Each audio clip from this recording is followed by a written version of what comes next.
రోజు 3 మాటలు గంగా నది గంగా నది గంగా నది అని అనుకుంటే చాలు.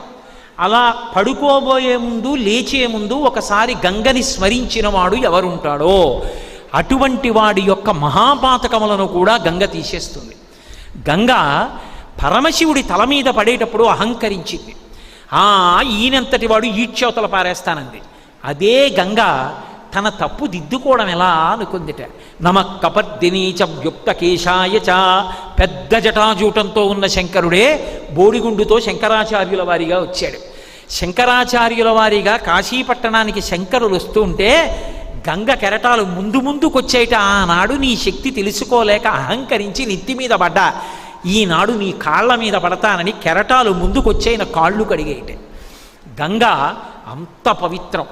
ఏ నదినైనా అమ్మా అని కలిపి పిలవడం తక్కువ. యమునమ్మ ఏదో